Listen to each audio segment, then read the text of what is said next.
doing something a little different on the podcast today. Today's episode is like a little mini workshop. We're going to be doing kind of a mini financial planning session to give you a taste of what financial planning is and how you could use it to benefit your own financial journey. So if you want to pause real quick, refill your tasty beverage, grab something to write notes on, put your phone in airplane mode so you don't get disturbed. Do that. Invite you to focus with me for 15 minutes or so and move your financial journey forward. Seriously, today's episode is a taste of something that most people would pay $5,000 or more to do with a professional. So get ready. I'm about to give you a ton of value today. Hello, and welcome to the Wealth Wisdom Financial Podcast. We believe when conventional financial thinking doesn't get you where you want to go, you need wealth wisdom. Please hit that subscribe button. And if you're watching on YouTube, please give us a like. The comments are open. Would love to have your feedback or just say hi and let me know that you're doing this little mini workshop with me today. So as a reminder, this month's theme is stop throwing spaghetti at the wall. And we've been talking about how people just try random financial things and, see what works when they could be being a little more intentional about it and maybe enjoying it a lot more.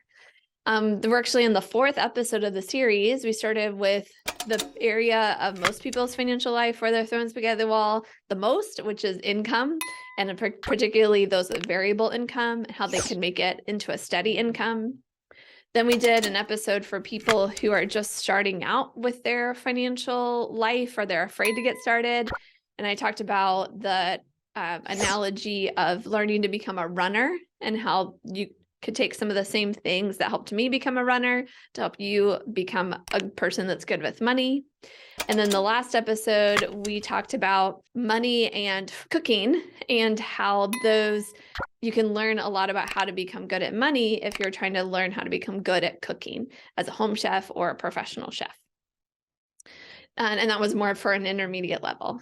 Today, this mini workshop is a practice that you could carry with you and repeat for the rest of your life. It's actually one of the most common myths of financial planning that you do it once and you're done. Personally, Brenda and I revisit our financial plan every single month, and then we do a deep dive on the semi-annual basis. And that's been really helpful for us. And in fact, with our clients, I invite them to meet with me every 6 months to do a deeper dive, and then they can choose between those 6 months however often they're engaging as well.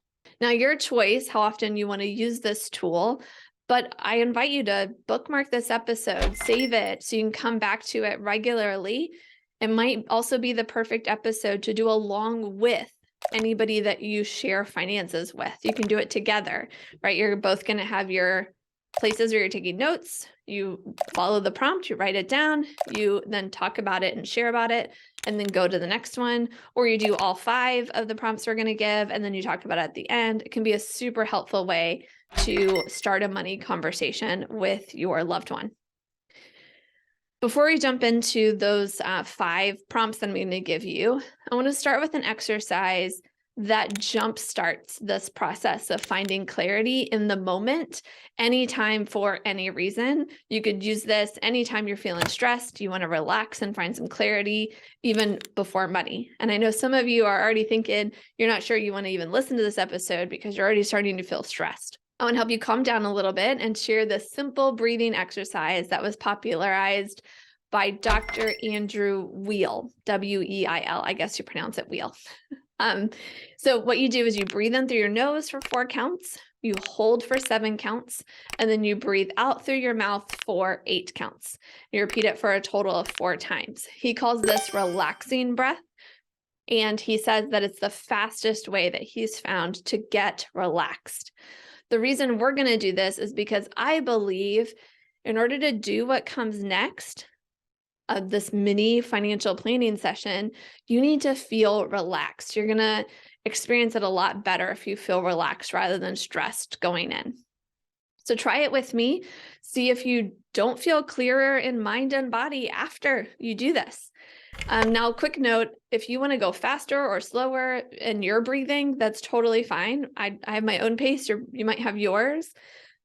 The important thing is to keep the ratio the same, 4, 7, 8. 4 in, 7 hold, 8 out.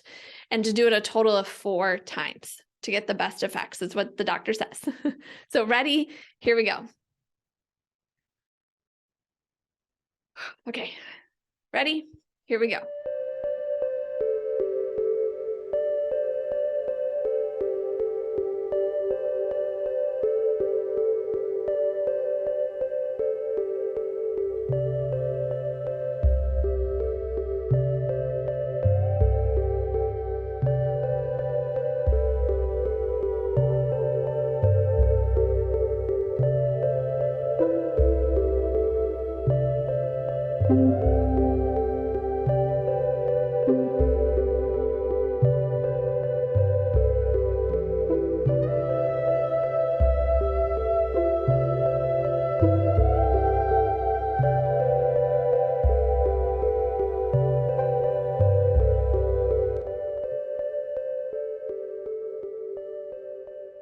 I hope, like me, you're feeling more relaxed and ready to focus on finding even greater clarity for your financial journey.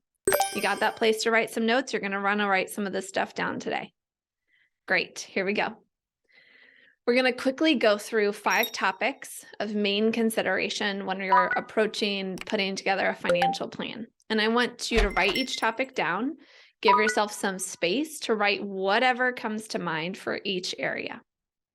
So the first topic area is aim.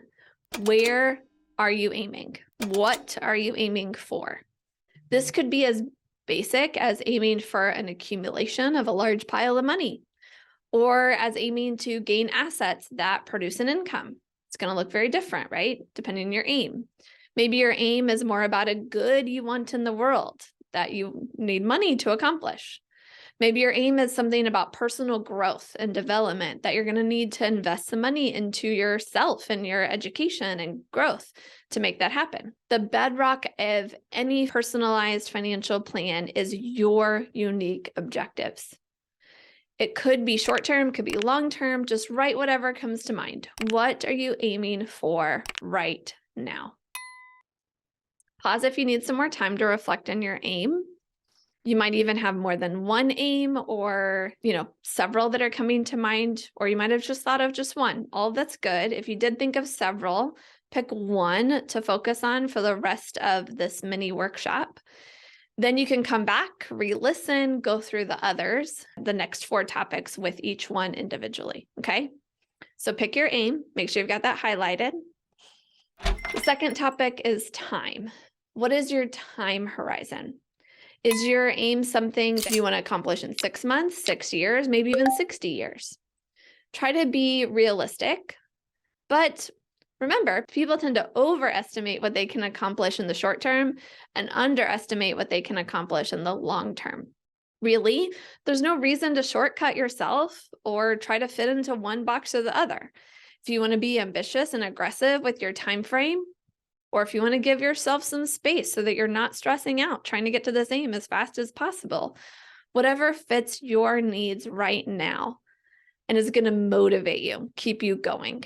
That could be aggressive for some and spacious for others. Go ahead and for your specific aim, give yourself a time frame. Pause if you need some more time to reflect on the time frame. The third topic is risk. What are you willing to risk to get to your aim in your time frame? Would you be totally okay putting in a bunch of time and money into achieving your aim only to lose half of it before you get there? Or maybe this aim is more in the lines of, if you get there, amazing, but it's not worth losing half your money to make it happen. Risk can be hard to put into words. So if you're having a hard time kind of spelling this out, what are you willing to risk? Try using a scale of 1 to 10. 10 is walking a tightrope, where if you make one misstep, you could be totally off track and having to start right back from ground zero. Whereas 1 is a nice wide road that you're traveling that you can make lots of mistakes and you still get there. Where would you put yourself on that scale? The wide road is 1, the tightrope is 10. What level of risk are you at? Then maybe write a few words about why you chose that number. Again, pause if you want some more time to reflect on risk. So far, you should have an aim, a time frame, and an idea of the risk you're willing to take.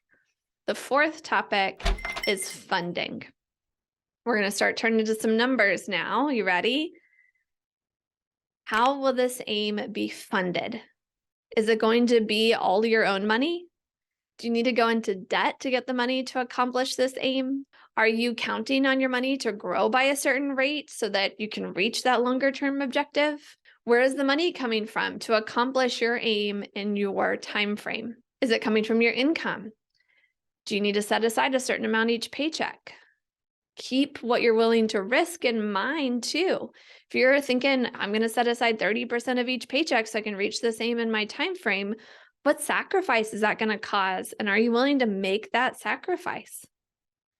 Describe in as much detail as you can how this aim will be funded. You can stay at the 30,000 foot view picture, right? Or you can check your math, make sure you're up for it. If I want X by this date, I divide by this many years or this many months. Here's how much I need each month. Does it work?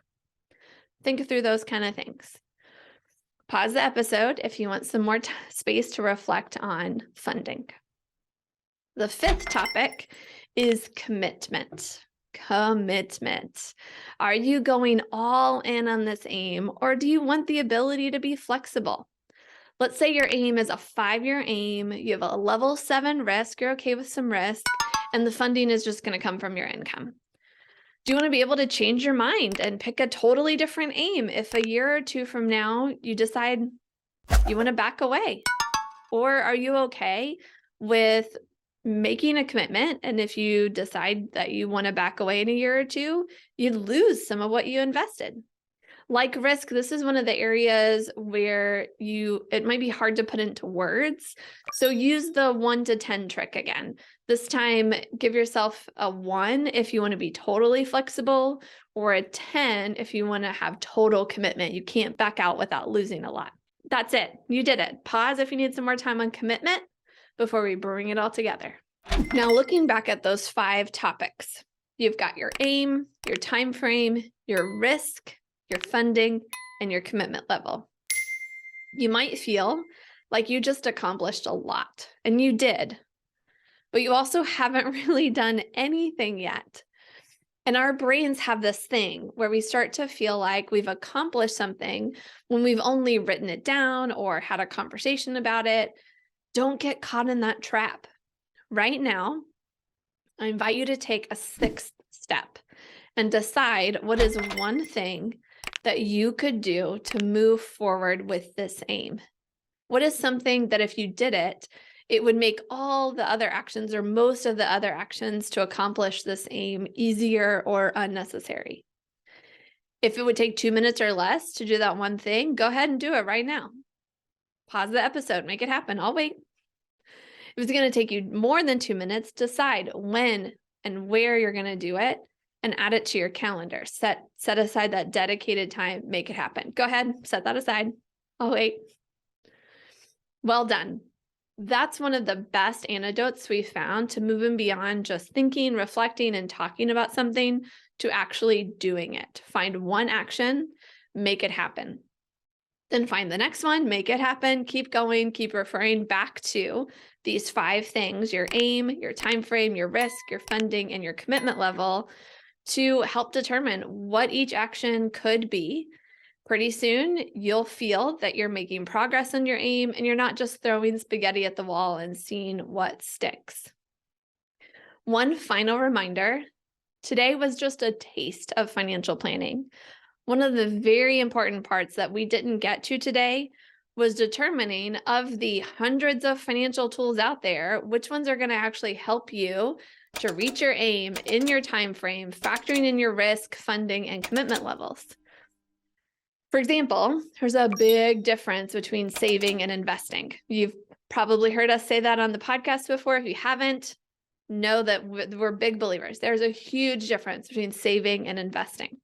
If you want to accomplish an aim that involves accumulation and preservation for a short term or a long term, but with minimal risk, mostly with your own funding and the option to be as flexible as you can, then you'd probably want a savings type of financial tool. On the other hand, if you have an aim to generate a significant income for the long term, and you're potentially using other people's money and you're okay with taking risk and being locked in for the long term, then you're going to want an investing type of financial tool. You see where I'm going here?